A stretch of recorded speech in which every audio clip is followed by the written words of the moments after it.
The Joel Fernandez Show is a talk show channeled spontaneously from source to edify and help raise the vibrations of truthers, starseeds, Christic alchemists, and others who have seen through this illusionary matrix into messianic consciousness by discussing hidden knowledge, higher dimensions, and manifesting so that we can shine our light for everyone to see and co-create the earth that we know we actually deserve to live in. Don't! I gotta go! I'm working on the show!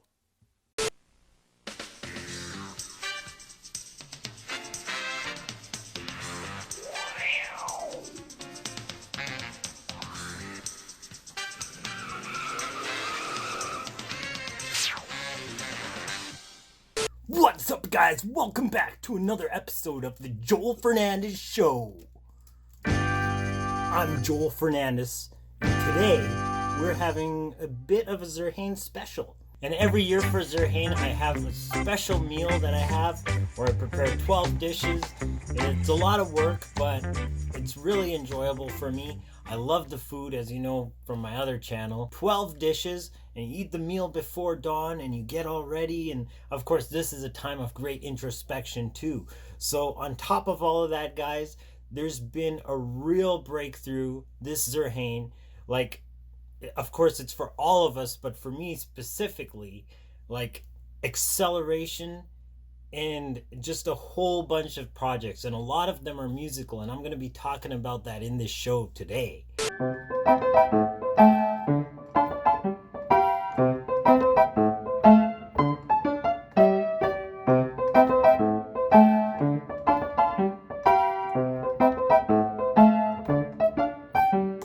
We've already had Zerhane, and this episode might be up a bit late because of the time I'm taking off, but guys, Zerhane is a very important day because it is the cornerstone of the whole year. I mean, there are 4 corners, so there are technically 4 cornerstones, but this is one of the major ones. If you would get me to rank the cornerstones in order from importance, it would kind of have to be a tie between the winter solstice and the spring equinox.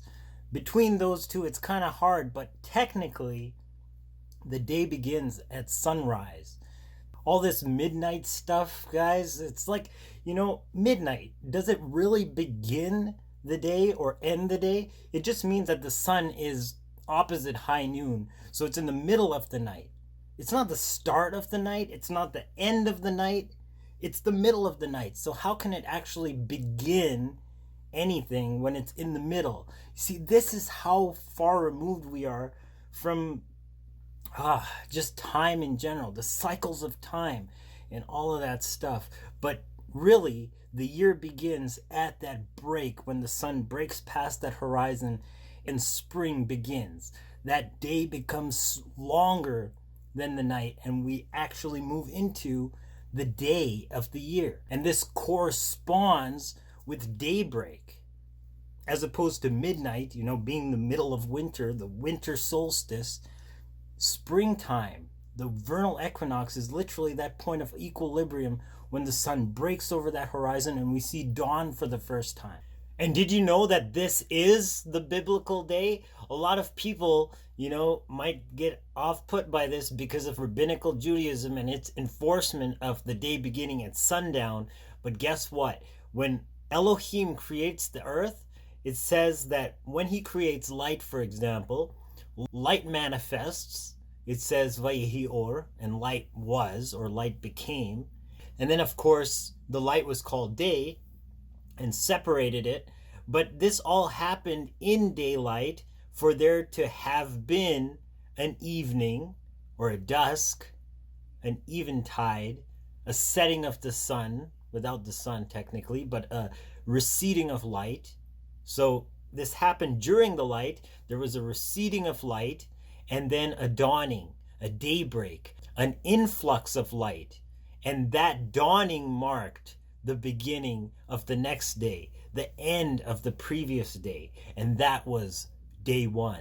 And I know people are going to get off put by this because, rabbinical Judaism follows it from sundown to sundown. But guess what?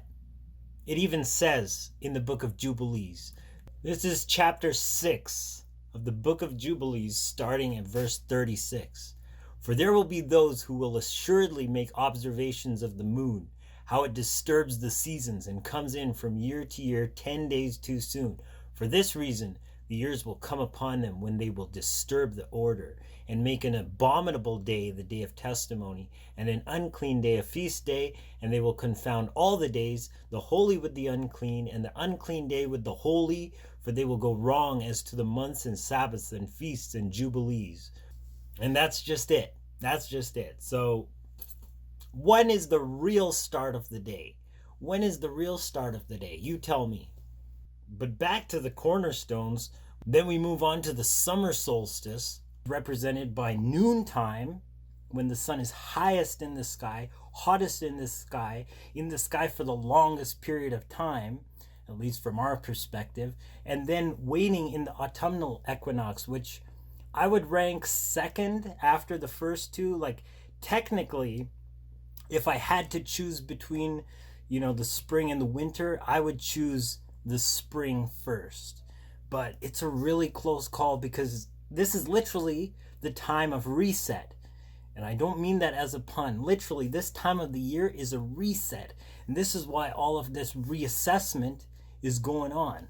And from now till the spring is literally like that time away when you can reassess, re-gauge, and get ready for that propulsion forward. Once the spring hits, guys, there's so much coming. It's already on its way.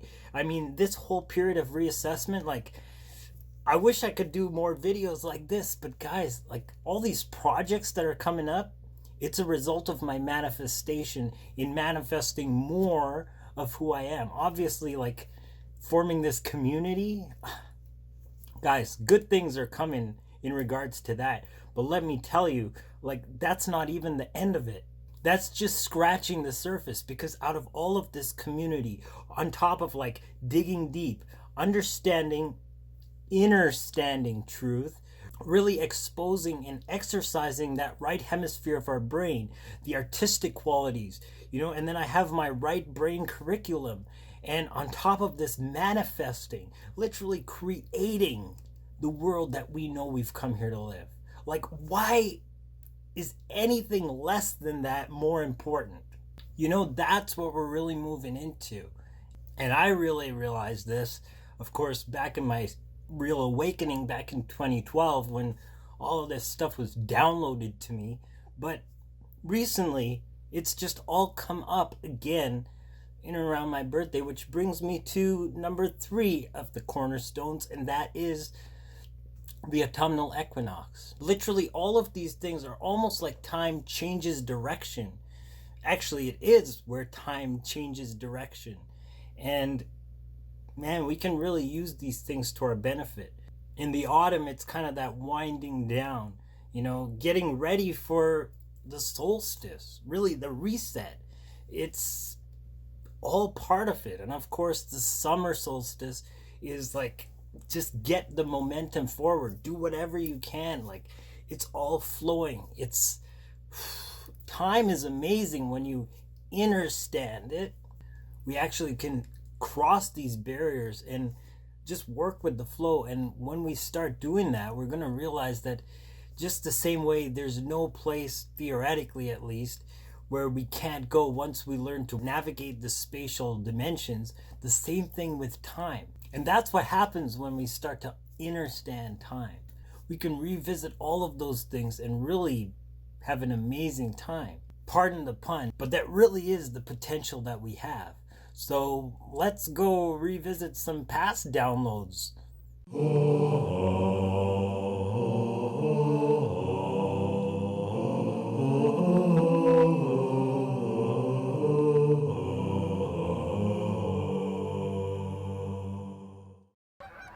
There's so much everywhere, all around us. 2 people can be walking down the exact same street in the same city and have absolutely completely different experiences.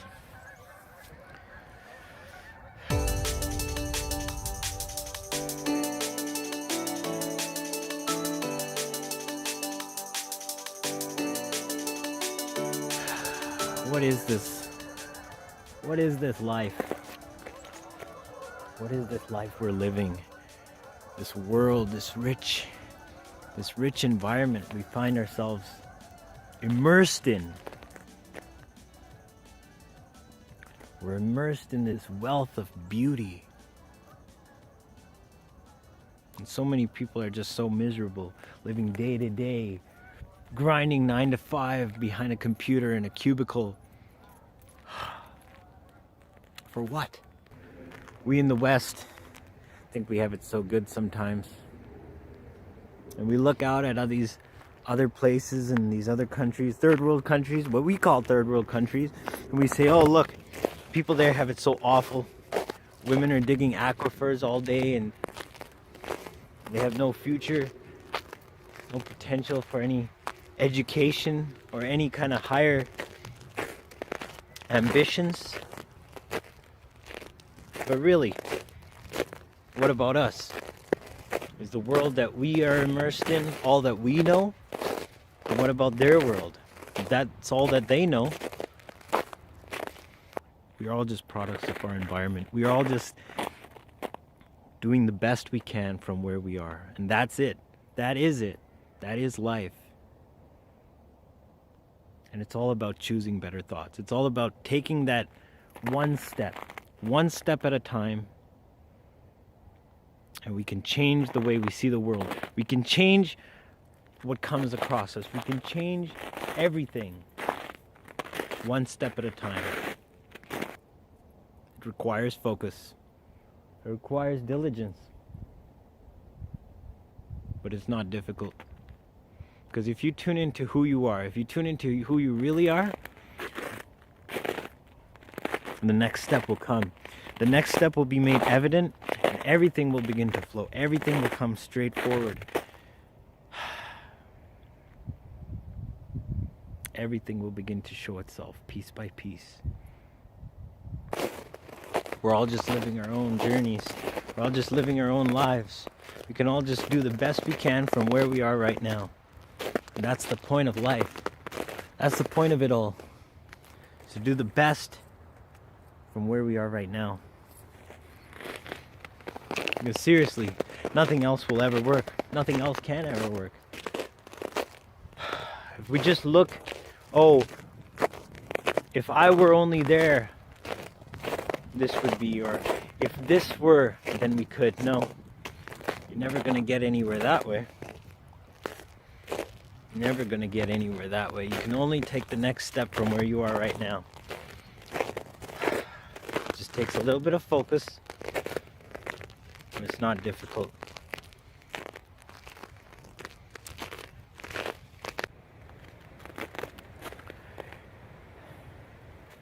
Is it possible that we can change the human condition? Is it possible that we can be anything we want? Is it possible that we can have anything we want? I mean, we hear it all the time. You can be whoever you want to be. You can do whatever you want to do. John Lennon said it.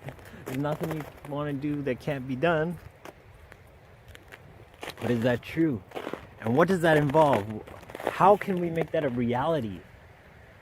Is it possible that we can live different lives than the ones we are living now? I believe it is. Actually, I know it is. It all starts with a thought. It's that first thought.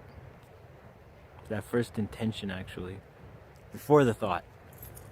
Set your intention. You know what it is you want. And it's not there yet. But you know the direction in which you need to go. And the steps become evident, one by one. Steps become clear, one by one. Start making a journey. Everybody's just living their life. We're all just living our life.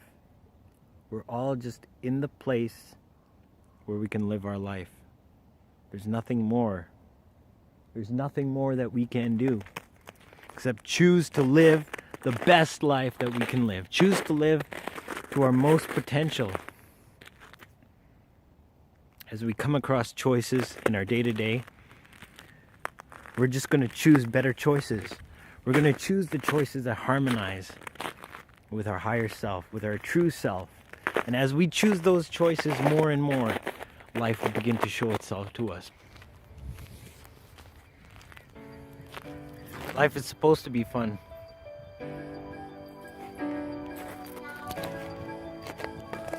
Life is supposed to be fun. Salaam, namaste.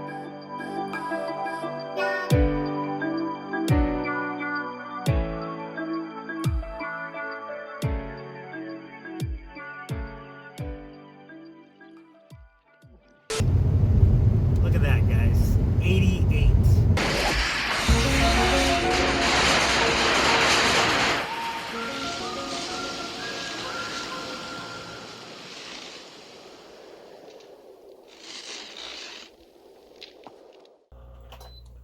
Life is supposed to be fun. That's what it's all about. That's what it's all about. Like, what point is it to manifest your destiny if your destiny is actually making you miserable? But man, it's just amazing looking back at where this channel has come. Like, that was 2 years ago.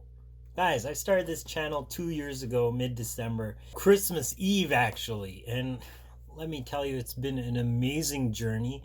I've learned not just more about myself, about the process of manifestation, having great successes in manifestation, mind you, but also like realizing the nature of creation, the nature of reality itself. Ultimately, that is what I was looking into. That is what I'm like, I am not leaving this place, talking about this physical time-space dimension. I'm not leaving this place until I figure out what the matrix is and how to work it. Let me tell you, it's been an amazing journey so far. And like I say, everything that led up to this point has just been practice. Guys, what's coming in this new year, year 10, because we don't go by the Gregorian calendar, but whatever calendar you're going by, as long as you're following your heart, that's the main point. Don't go by the Gregorian calendar or, by the Hijri calendar or the calendar of Kumbha, for all that matters.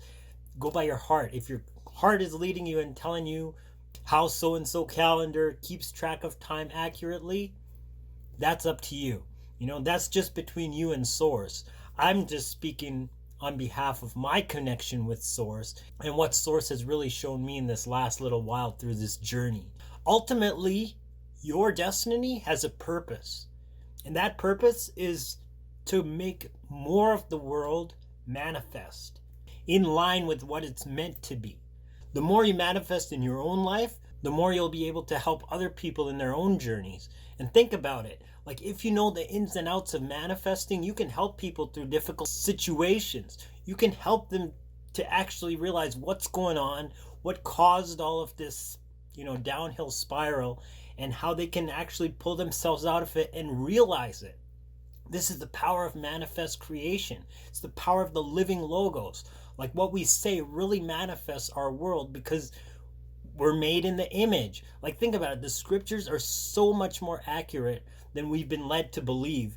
But with the framework and the doctrine and all that theology and all that baggage that's just come along with this train of thought, it's like, what do we do with it? How do we reconcile it? But you know what? It's like, the more I read the actual text, the more I realize that, I don't have much in common with modern day churchianity. And like, I'm talking about, book of Ephesians. I'm talking about the oracles of Isaiah, or, just the apocalypse, of course. All these things have a deeper meaning. And, it's not in churchianity. Some of it is, of course, because the way to deceive people is through half-truths. And this is what the enemy has always been doing. Literally taking the truth, taking parts out of it, and explaining pieces of it away to those with a bit of knowledge, and, leaving the whole underlying subject matter unaddressed. And therefore, the further down this other tangent you go down, you're going to lose track of that original foundation. And in the end, you just kind of dismiss it. You just kind of forget about it because you're off on this other trail. And I'm not saying that there's not deeper meanings to the scriptures. What I'm saying is that we mustn't lose focus on what it's actually saying. And that's actually a manual. It's a manifestation manifesto, guys. This is literally the power of being made in the image. You know, that same word that created physical reality, it's like, what are we doing with the words that we speak? Guys, on this channel, I've said things like, even I didn't believe they would happen. When we were in the 20th episode of the Joel Fernandez show, I made a toast and I said, today is like show 20, right? Show 20. Here's to show 20. Here's to another 20 more. And let me tell you, at that time I was like, man, 21 and I'm done. At first it was just like 7 and I'm done. Then I'm like, well, 7 times 3. And then, you know, I have this system where I code everything according to this series of 7. It's just something I do, guys. Just deal with it. But Source is literally in me speaking these words out and they manifest. 53 episodes later, guys. You know, I spoke about starting up musical projects again, and right now it's like I'm inundated. But seriously, like all these projects that have just come up, it's like I'm writing music that I never even thought I'd be getting into, like really crazy like chord extensions and different modal scales. Like right now I'm doing a piece in Dorian, experimenting with chord progressions in that mode. And well, if you don't know about Dorian, let's have a bit of an explanation and then I'll go to the piece right now. All right, so talking about modes, we got to understand what a scale is. So when we're playing notes on a keyboard, basically from one point to the next, we're playing a scale. So this is the major scale if we start on C and end on C, like that. That's the major scale. Now the minor scale can be made just by moving and starting on a different note. For that, we're going to use the key of A. That's your standard Aeolian mode or minor mode. So when we're talking about modes, literally we can start on any key on the keyboard and that will give us a different scale because of these different intervals. So here we have a whole step, half step, because there's nothing in between. Whole step, half step. That makes the major scale. The minor scale is a bit different combination. Whole step, half step, whole step, half step, whole step, yada, yada, yada. The Dorian scale, if we're using all white keys, we're going to start on D. And appropriately, I called my piece D for Dorian. And that sounds like this.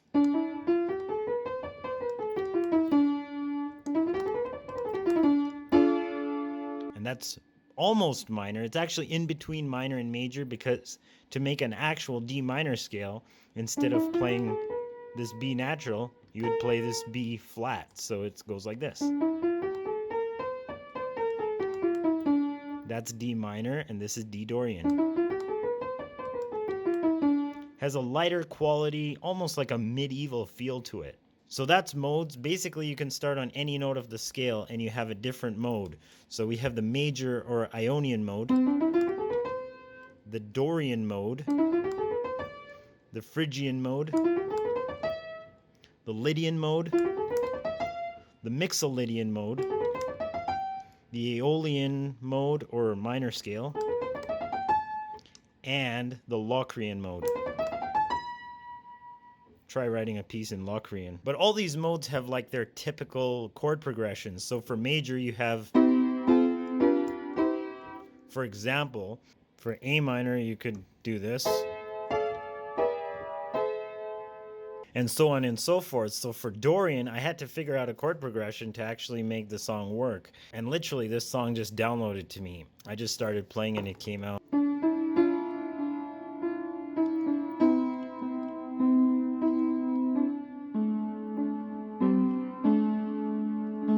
Hey guys, so I'm just here at the piano and I'm planning on playing this music for you. But you know what? I had this arrangement that just came through like literally after I was filming that.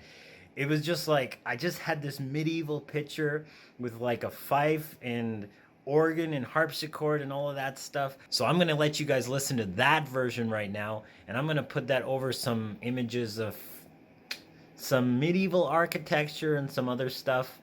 We can talk about that in another episode. I know Jiv has been talking about that quite a bit lately. But yeah, enjoy that in D Dorian.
So I hope you guys enjoyed that.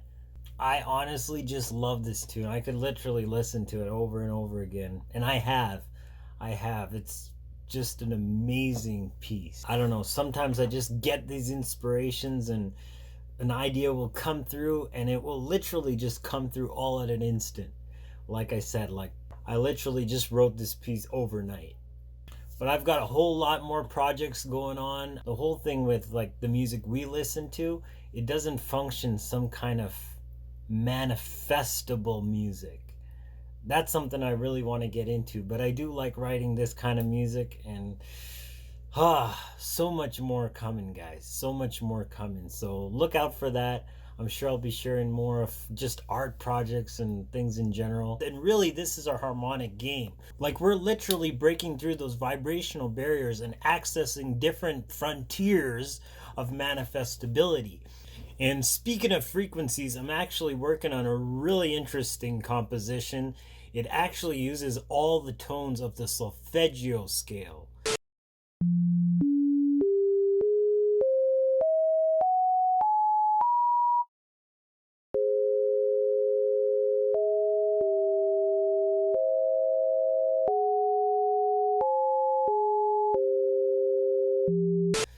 That's something worth looking into, and I'm not sure whether I can really bank on that theory right now, but I'm investigating it and seeing what it has to hold for itself. And that's why I tune my piano in 432 hertz. Not just equal temperament, guys, but I use circulating temperament where each of the different keys has a distinct flavor, and I've really gone in and done some inner visualizing and come to the conclusion of what each of these keys represent. It's pretty interesting. I remember way back in the days when I still had my print shop, one of the print shops actually. I had a guy that actually gave me a piano, like just an old piano, just like that. I manifested that. Back then I didn't know how the details of manifestation work, but I manifested that piano. And the first thing I did, this is how I know I manifested it, was that I tuned it to Pythagorean tuning. Like, that was a feat in itself, and I'd probably do a much better job now than I did back then.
But, like, man, I've always had the desire to really get to know music the way it was originally meant to be experienced, rather than, in equal temperament, to say the least. But of course, the Schumann resonance and harmonizing with that, you know what? I love Adam Dealey. I love his stuff, but man, he's definitely wrong on this.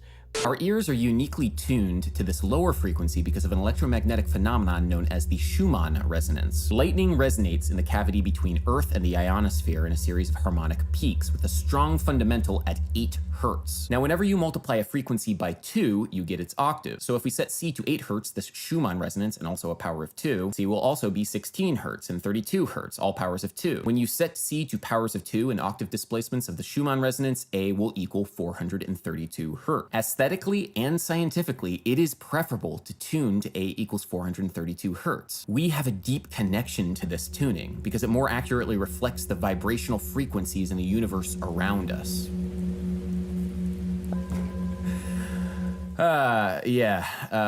So everything I've said so far in this video has been complete and utter bull.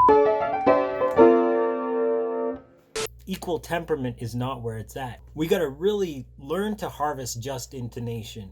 It's the way those ancient pipe organs, before they restored all of them, the builders of, apparently, according to mainstream academia, like, they could just drop a pin in that cathedral and just build the pipe organ just from the sound resonance that created. and how that registered. Man, these guys had perfect pitch, to say the least. But they built entire musical systems on this kind of stuff.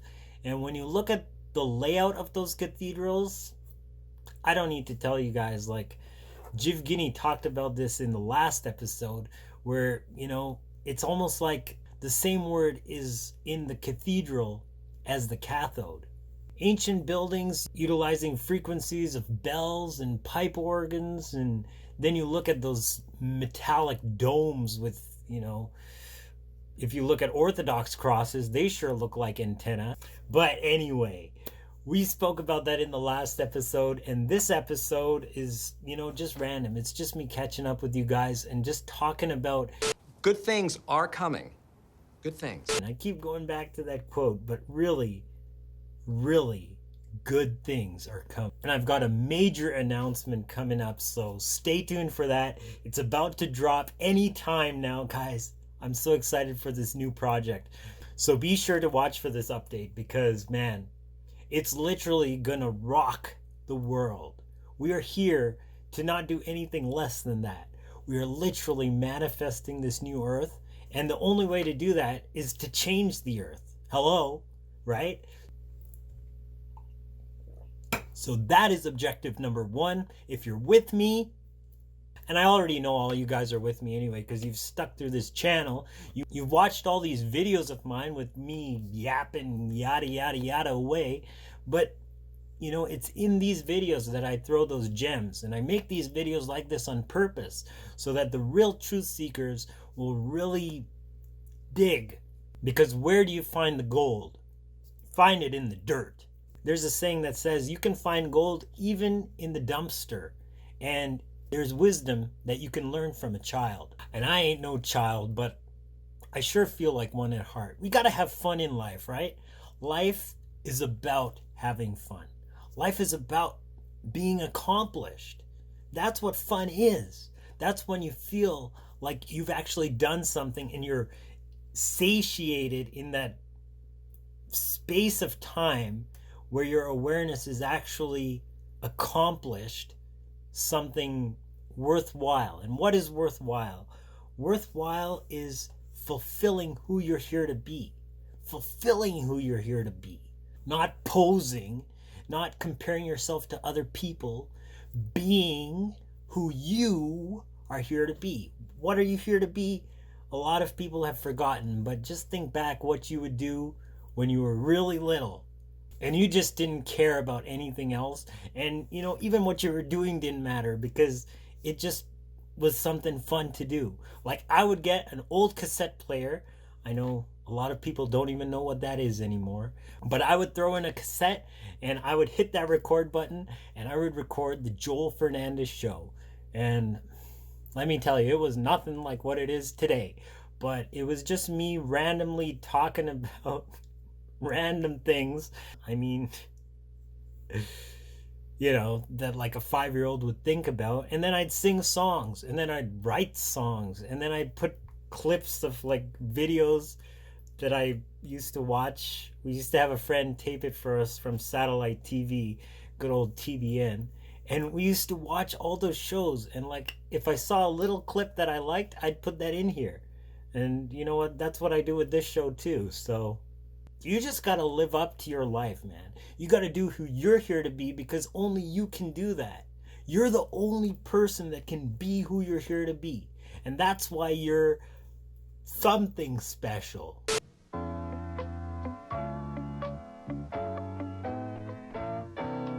Something special, no one just like you. Stamped on your thumb is a sign that you are you. Something special, God made only one. He wrote, I love you on the end of your thumb. Clips from my childhood. Beautiful. But I hope you guys enjoyed this show. I'm going to keep it brief this time because I really got to get to work on what's coming. So stay tuned, stay optimistic, receive all those blessings, guys.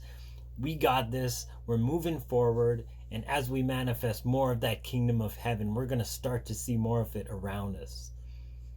Joel signing out once again. I'll check you in a future video. Agape, salaam, namaste. Hotep.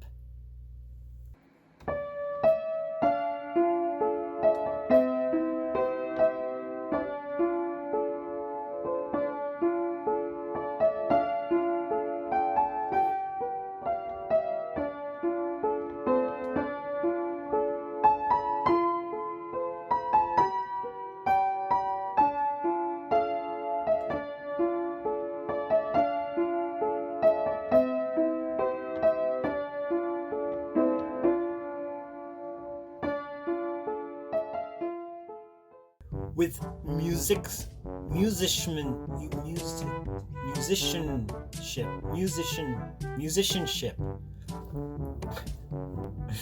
Sorry guys, I just can't English today.